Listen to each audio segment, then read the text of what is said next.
pessoal, eu me chamo Wender Paulo, serei o professor tutor de vocês do componente curricular Ciências, certo? Estarei gravando videoaulas semanalmente, de acordo com os objetos do conhecimento que vocês estão estudando e que vão estudar ao longo desses dias, certo? Conto com a presença de vocês para, juntos, a gente promover um aprendizado dinâmico e eficaz. Vamos para a aula?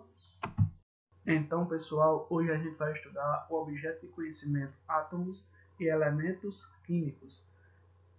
Ele está contido na unidade temática Matéria e Energia e vamos desenvolver a habilidade EF09 CI03.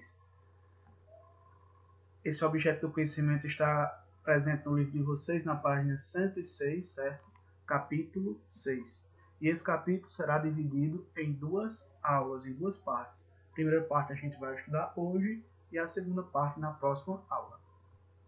Vamos lá? Sim, professor, mas por que modelo atômico? O que significa isso? Pessoal, pensem no modelo de uma casa, em uma planta, em uma maquete, certo? Serve para uma representação significativa da casa, né? Uma maquete é uma representação de uma casa. Não que ela seja do mesmo jeito de uma casa, porque não tem. As instalações, certo? É representando. Então, a ciência usa modelos para explicar certos fenômenos, certos corpos, certo? E o modelo atômico serve para explicar o átomo, certo? E o que é átomo? O átomo é a partícula fundamental de toda a matéria. Quem começou a pensar na ideia de átomo foi o filósofo grego Demócrito. E os modelos atômicos passaram a ser desenvolvidos, primeiramente, foi John Dalton, em 1808, que criou a primeira teoria atômica. Demócrito tinha pensado no conceito de átomo, que era, átomo quer dizer uma partícula que não se divide, certo? E John Dalton formulou o primeiro modelo atômico. Então, galera, como acontece com nossos celulares, que saem novos modelos a cada ano, a cada mês, às vezes, os modelos atômicos também se desenvolveram, certo? A partir do momento que os cientistas e estudiosos iam ter novas descobertas, passavam épocas e épocas, anos e anos, e iam descobrindo mais sobre o átomo, essas teorias, esses modelos atômicos iam se aperfeiçoando. O primeiro modelo, como eu falei, surgiu com John Dalton, depois Thomson, depois Rutherford e Bohr, que formularam praticamente juntos o modelo, e o último, que a gente não vai ver, a gente vai ver só esses quatro, por enquanto, é o modelo de Erwin Schrödinger. Então, ao desenrolar da história da ciência, diversos cientistas e estudiosos tentaram definir o átomo quanto à sua forma, dando origem a diversas teorias sobre sua constituição física. Surgiram, então, os modelos atômicos. Vamos falar agora, galera, sobre o modelo atômico de Dalton, que foi o primeiro modelo a ser criado, como eu falei antes, não é? Como eu falei também, o átomo foi pensado primeiramente por estudiosos como Leucipo e Demócrito, que eles diziam que o átomo era uma partícula que não se dividia, que não podia ser cortada. Pense em uma folha de papel, a gente começa a rasgar, cortar, rasgar com a mão, e até o momento que a gente não consegue mais cortar. É mais ou menos assim. Ele dizia que era uma partícula fundamental, inicial da matéria, que ela não podia ser mais dividida. Dalton também pensava a mesma coisa. O modelo de Dalton contava com o átomo como uma esfera maciça, dura, que não podia se dividir e nem podiam se enxergar. Eram partículas invisíveis, certo? Que não podiam ser destruídas ou quebradas. Foi uma grande descoberta e uma grande contribuição, mas ainda deixava um pouco a desejar o modelo atômico de Dalton. Com isso, com outros estudiosos a seguir, esse modelo foi aperfeiçoado. Agora, pessoal, pensem num pudim de passas, uma torta de uvas passas. Era desse jeito que Thomson pensava o átomo. Ele dizia que o átomo era uma superfície mole, não mais rígida e maciça, como Dalton dizia, e que tinha partículas menores, chamadas elétrons. Foi uma grande descoberta na época, até hoje muito importante a descoberta do elétron, que é partículas negativas. Outros estudiosos depois descobriram o próton, que é a partícula positiva.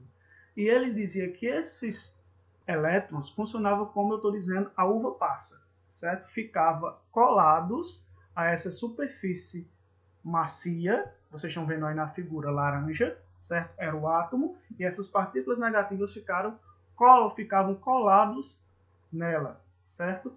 Então funcionava como pudim, uma torta e uva passas. A torta mole era o átomo e os elétrons eram as passas. Com o passar do tempo, pessoal, dois estudiosos, Ernest Rutherford e Niels Bohr, refutaram o modelo atômico de Thomson. Eles diziam que o átomo não era uma esfera maciça, não era uma esfera dura, como Dalton dizia, e não era uma esfera maciça, certo? O modelo atômico de Rutherford concluiu que o átomo era composto por um pequeno núcleo com carga positiva, neutralizada por uma região negativa, que essa região é onde tinha os elétrons. E os elétrons são partículas de carga negativa, certo? Denominada eletrosfera. A eletrosfera tinha camadas de forma de elipse, vocês estão vendo aí, ó, certo? Formas ovais, e esses pontos vermelhos são os elétrons, e o núcleo está representado na figura aí, essa parte preta que ficava no meio. O núcleo com carga positiva e os elétrons, a eletrosfera com carga negativa. Esse modelo funcionava como acontece na nossa galáxia, com o planeta Terra e os outros planetas e o Sol, certo? Esses elétrons giravam ao redor do núcleo, por isso esse modelo foi batizado como modelo atômico planetário. Mais adiante, pessoal, Bohr deu uma grande contribuição para o modelo que Rutherford tinha criado. Ele aperfeiçoou quanto à distribuição e movimento dos elétrons. Ele acreditava que da forma que Rutherford dizia que os elétrons faziam órbitas circulares ao redor do núcleo, esses elétrons iriam perder energia e acabariam caindo dentro do núcleo, porque o núcleo tinha carga positiva e os elétrons tinham carga negativa. Então, para que houvesse um equilíbrio, para que o átomo ficasse estável, os elétrons tinham que ter energias diferentes. Então, pessoal, vocês viram que houveram muitas contribuições para o estudo do átomo e que essas contribuições, esses modelos foram sempre sendo aprimorados. E até hoje se estuda o átomo, porque ele é uma partícula muito pequena, que até com alguns microscópios não dá para conseguir vê-la, certo? Então, vocês viram naquela época a dificuldade, certo? E mesmo assim a coragem e a astúcia desses estudiosos formularem esses modelos para entender uma partícula tão pequena, mas tão complexa, que é o átomo. Bom, pessoal, até agora eu falei do próton, que é a carga positiva, a partícula positiva do átomo, e do elétron, que é a carga negativa. Existe também outra partícula chamada nêutron, que fica no núcleo junto com o próton. Que nêutron, como o nome já deduz, significa neutra, carga neutra, ou seja, uma partícula sem carga. Os átomos também podiam ser positivos, negativos ou neutros. Em um átomo neutro, o número de prótons é igual ao número de elétrons, certo? Mas ele podia também ganhar ou perder elétrons. Quando ele ganhava ou perdia elétrons, certo? Eles se chamavam íons. Que esses íons são divididos em ânions e cátions. Quando um átomo ganha um elétron é uma carga negativa, pessoal. Então, quando o átomo ganha um elétron, ele fica negativo, né? Então, ele se torna um ânion, com carga negativa. E quando perde um elétron, ele fica com carga positiva. Então, se torna um cátion. Então, pessoal, recapitulando, no átomo existem partículas positivas, prótons, partículas nêutrons, que é o nêutron, que fica dentro do núcleo, e partículas negativas que ficam na eletrosfera, chamadas elétrons. Quando o átomo ele ganha elétron, ele se torna um ânion, com carga negativa. E quando o átomo ele perde um elétron, ele se torna um cátion, com carga positiva. Ok?